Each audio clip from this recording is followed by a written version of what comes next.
ہم نے آج کامل خان ممتاز صاحب کی گفتگو سنی، اور میرا خیال یہ ہے کہ اس پروگرام کا مقصد اور فارمیٹ یہی تھا کہ وہ جب اپنا لیکچر عطا کریں تو اس کے بعد پینل میں موجود لوگ اس کے اوپر اپنے کامنٹس کریں، اور اگر کوئی سوال بنتا ہے تو وہ سوال کریں۔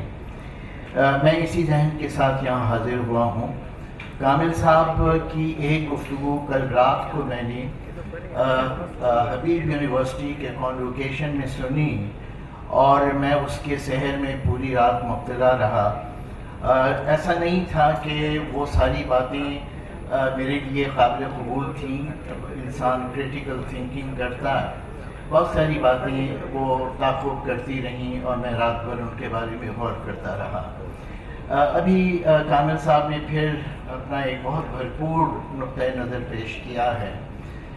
انہوں نے براہ راست تصوف کے اوپر زیادہ گفتگو نہیں کی، لیکن انہوں نے ایک بیک گراؤنڈ فراہم کیا اپنے خیال میں کہ اس بیک گراؤنڈ میں ہم ان کے نظریے تصوف کو سمجھ سکتے ہیں۔ اور وہ بیک گراؤنڈ یہ تھا کہ انہوں نے یہ بتایا کہ حقیقت تک پہنچنے کے دو طریقے ہیں۔ ایک طریقہ سائنس کا ہے، جدیدیت کا ہے، اور ایک طریقہ جو ہے وہ ٹریڈیشن کا ہے اور روحانیت کا ہے۔ اپنے بارے میں انہوں نے کہا کہ وہ ایک زمانے میں خود بھی جدیدیت پسند تھے، اور انہوں نے یہاں تک کہا کہ وہ ایک زمانے میں مارکسسٹ بھی تھے۔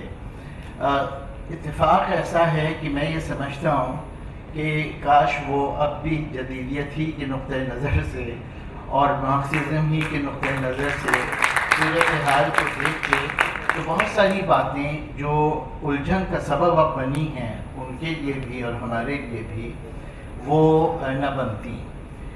پہلی بات تو یہ ہے کہ آپ یہ دیکھیں کہ اگر یہ دونوں چیزیں حقیقت تک پہنچنے کا ذریعہ ہیں تو ان دونوں میں فرق کیا ہے؟ فرق یہ ہے کہ جو روحانیت ہے وہ بڑا انفرادی تجربہ ہے۔ ایک شخص کا روحانی تجربہ ضروری نہیں ہے کہ دوسرے شخص کا بھی روحانی تجربہ ہو، اور یہی ایک بہت بڑی سمجھیے کہ کمزوری ہے اس کے اوپر انحصار کرنے میں۔ سائنس کی خوبی یہ ہے کہ وہ یونیورسل ہے۔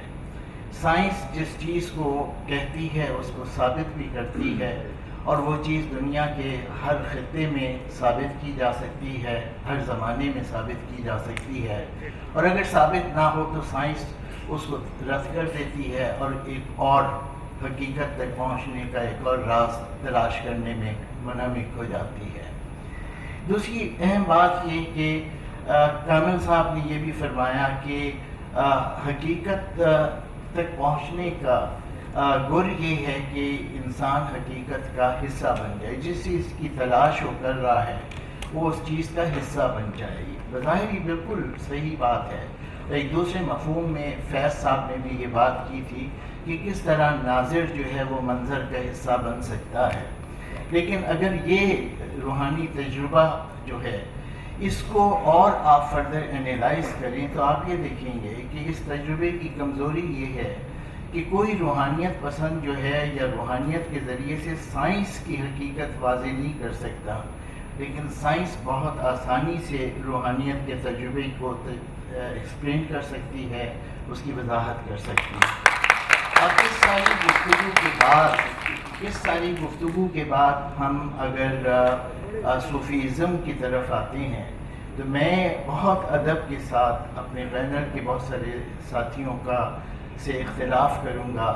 میں یہ بات کہنا چاہتا ہوں کہ دیکھیے ہم صوفیزم کو بہت زیادہ رومینٹیسائز کرتے ہیں، اس کا کچھ حصہ ضرور ایسا ہے کہ جو بہت قابل قدر ہے، اس کا بھی میں ذکر کروں گا، لیکن ہم صوفیزم کو جنرلائز کرتے ہیں۔ ہم یہ نہیں دیکھ پاتے کہ ایک صوفی نے دنیا کو کس طرح سے دیکھا اور دوسرے نے کیسے دیکھا۔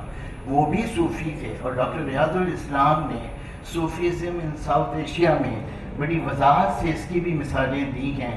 وہ بھی ایک صوفی تھے جنہوں نے نکاح پڑھنے کے بعد گھر سے رخصت لے لی کہ انہوں نے سوچا کہ یہ جو لڑکی میری زندگی میں آئی ہے اب یہ میرے اور میرے خدا کے درمیان حائل ہوگی۔ وہ ساری زندگی پھر واپس نہیں آئے اور تارک الدنیا ہو گئے۔ وہ بھی صوفی تھے۔ وہ بھی صوفیہ تھے جنہوں نے ترکوں کے زمانے میں یا جو ہمارے علماء کی حکومت تھی، ترک سلطانوں کی حکومت تھی، اس زمانے میں بڑے بڑے قطع اراضی ان کو الاٹ کیے گئے، جہاں پہ وہ اپنے مریدوں کے ساتھ رہا کرتے تھے، اور وہ اپنے من کی دنیا میں، قلب کی دنیا کو سنوارنے میں لگے رہتے تھے۔ بادشاہوں کو سوٹ کرتا تھا، انہیں سوٹ کرتا تھا کہ بڑی بڑی آبادیاں، لاکھوں کی آبادیاں وہ صوفیوں کے حلقے کے اندر محصور ہیں اور اپنی روحانیت کو ترقی دینے میں مصروف ہیں، اور ریاست کی طرف اور اس کی حکمت عملی کی طرف، اس کے مظالم کی طرف لوگوں کی نظر نہیں ہے۔ وہ بھی صوفیہ تھے، لیکن ہمارے پاس ایسے صوفیہ کی بھی مثالیں موجود ہیں جنہوں نے مزاحمت کی، اور نہ صرف مزاحمت کی بلکہ لڑائیاں لڑی، طبقاتی لڑائیاں لڑی۔ صوفی شاہ عنایت، آپ سوچیے کہ 1917 میں روس کا انقلاب آیا ہے، 200 سال پہلے اسی مہینے کے اندر صوفی شاہ عنایت نے بغاوت کروائی، کسانوں کے ذریعے سے بغاوت کروائی۔ شاہ لطیف کا کلام پڑھیں، اس کے اندر کتنا سوشل پروٹیسٹ موجود ہے۔ ان کے سر ان کو دھیما رکھتے ہیں، لیکن پیغام کو اگر آپ سمجھنا چاہتے ہیں تو آپ پائیں گے یہ بات کہ شاہ لطیف نے اپنے زمانے کا بہترین سوشل پروٹیسٹ لکھا ہے۔ ابھی ایسٹ انڈیا کمپنی کے جہاز بنگال میں اتر رہے تھے، اور شاہ لطیف یہاں باور کرا رہے تھے کہ ہمارے ناخداؤں کو ہوا کیا، یہ شیخ یاس کا ترجمہ، ہمارے ناخداؤں کو ہوا کیا، بدل کر بھیس آئے ہیں فرنگی، ہے بتاؤ ہے کوئی ملا ایسا کہ روکے یورش دزدانہ ان کے۔ اس یورش دزدانہ کو روکنے کا جو پیغام شاہ لطیف دے رہے ہیں، یہ کوئی امن کا پیغام نہیں ہے۔ اور یہ بھی میں عرض کروں کہ ہم نے ایک جملہ یہ وضع کر لیا ہے، اور ہم اس میں بڑے خوش ہوتے ہیں کہ سندھ ہمیشہ بڑا امن کی سرزمین رہی ہے۔ میرے خیال میں کوئی بھی سرزمین جو امن کی سرزمین ہو، یہ کوئی تعریف کی بات نہیں ہے اس زمین کی۔ معاشرے میں کانفلکٹس ہوتے ہیں، معاشرے میں تضادات ہوتے ہیں، اور ان تضادات کو جو بھی حل کرنے کی کوشش کرے گا وہ کانفلکٹ کو آگے بڑھا رہا ہوگا، وہ امن کے چکر میں نہیں ہوگا۔ تو ہمارے صوفیاء کرام نے سندھ میں امن سے جس چیز کی ہم واقعی جسے جنرلائز کر سکتے ہیں، وہ ہے ہم آہنگی کی بات، کہ ہندوؤں اور مسلمانوں میں اور دیگر مذاہب کے ماننے والوں میں ہم آہنگی کا پیغام دیا صوفیاء کرام نے۔ لیکن اس پیغام سے ہٹ کے باقی جو ان کا پیغام ہے، یا وہ اسٹیبلشمنٹ کے ساتھ ہم آہنگ ہونے کا ہے، یا اسٹیبلشمنٹ کے ساتھ لڑنے کا ہے، پروٹیسٹ کا ہے۔